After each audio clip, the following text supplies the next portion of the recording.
যে আমার দুই সাইডে যে দুইজন লোক দেখা গেছে বাইপাস সাইডে দুইজন হলো মাস্টার, এই হলো চেলা আর এই হলো উস্তাদ।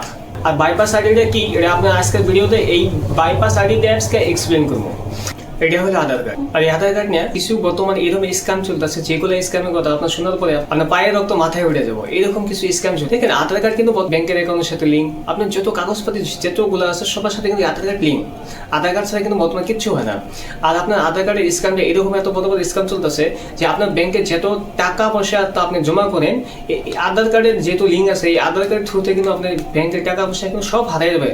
আপনি পুরো ব্যাংকে কিন্তু ব্যাংকের অ্যাকাউন্ট কিন্তু খালি হয়ে যাবার পায়। আধার কার্ড আপডেট বা আধার কার্ড বানানোর দায়িত্ব কিন্তু একমাত্র আধার কার্ড সেন্টার যেগুলো আছে ওইগুলোরই সেন্টারে। বর্তমান সময় দেখা যায় যে কিছু ছোট দোকানদার তারা কি করে, তাদের না আছে কোনো সার্টিফিকেট, না আছে কোনো অথরাইজেশন, তারা কিন্তু আধার কার্ড আপডেট বা আধার কার্ড নতুন বানাইতেছে, বিন্দাস বানাইতেছে।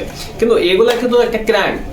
এগুলো ক্রাইম এই জন্য তাদের কাছে কিন্তু আধার কার্ড সার্টিফিকেট নেই এবং ইউআইডিআই থেকে এদের কিন্তু অথরাইজও নাই যে তারা আধার কার্ড বানাতে পাবো বা আপডেট করতে পাবো। তারা কামগুলো করে, এগুলো কাম করে সবকিছু বাইপাস আইডির থ্রুতে। আর বাইপাস আইডিটা কি এটা আপনার আজকের ভিডিওতে এই বাইপাস আইডি অ্যাপসকে এক্সপ্লেন করবো। বাইপাস আইডিটা হলো যেমন আধার কার্ডের যেটা মেন অফিসিয়াল ওয়েবসাইট আছে, ওখানে যেটা অফিসিয়াল মানুষ আছে তারা কাম করে, তারা কি করে, তারা একটা আলাদা একটা ওয়েবসাইট বানায়। ওই সেম আধার কার্ডের মতন একটা ওয়েবসাইট বানায়, যেন কোনো কাস্টমারের কাছে ওদের ডিমান্ড আছে 5,000 10,000 টাকা করে একটা করে বাইপাস আইডি নেবো। বাইপাস আইডিতে যখন কাস্টমারের ওই সেম আধার কার্ডের মতন এই ফিঙ্গারগুলো যখন দেওয়া হয়, দেওয়ার পরে ওইটা তো থার্ড পার্টি একটা মানুষের কাছে চলে যায় ফিঙ্গারের ডাটাগুলা। এই ডাটাগুলা নিয়ে এই থার্ড পার্টি মানুষটা যদি ইচ্ছা করে তার অ্যাকাউন্টের পুরো খালি করে দেবো। যদি ইচ্ছা করে তার সব লাইভটা পুরো ব্যান করে দেবো, লাইভটা পুরো ব্যান করে দিবার পায়। তার কারণ তার ফিঙ্গারপ্রিন্ট কিন্তু ওই থার্ড পার্টি মানুষের কাছে। এই থার্ড পার্টি মানুষটা যদি ফিঙ্গার দিয়ে তার অ্যাকাউন্টে ওখানে পয়সা উঠে আবার পাবো। যেহেতু জানেন, আপনারা সবাই জানেন যে বর্তমান সময়ে কিন্তু ফিঙ্গার দিয়ে এই ইপিএস এর মাধ্যমে কিন্তু ব্যাংকের অ্যাকাউন্টে টাকা উঠানো হয়।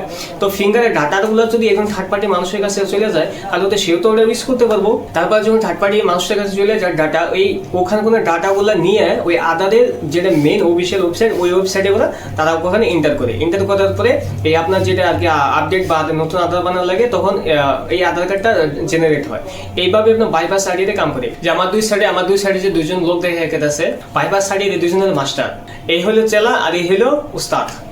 এই দুইজনে কিন্তু বাইপাস আইডি মানুষের কাছে কোনো বেছে একটা করে আইডি 5,000 10,000 যার কাছে কোনো যেরকম নিবার পায়। এই চেলায় এই বদমাশে কাস্টমারের সাথে আলাপ করে যখন তারা কাস্টমারের সাথে আলাপ করে, তখন এইরকম একটা লেভেল বা এইরকম একটা ভাব দেয় যে একদম তারা একদম অরিজিনাল আইডি, তারা একদম রিয়েল যেটা আর কি ইউআইডিআই কোনো অথরাইজেশন আইডি তারা আপনাদের প্রোভাইড করতেছে। এই দুইজনের এইটা হলে বিজনেস, মানুষকে ঠকানো বিজনেস। সবাইকে অনুরোধ জানাই যে এরকম চেলা চামচা এগুলো ফালতু লোকের কাছে করে সবাই দূরে থাকবেন। আর আধার কার্ডে কোনো বাইপাস আইডি নেওয়ার জন্য চেষ্টা করবেন না।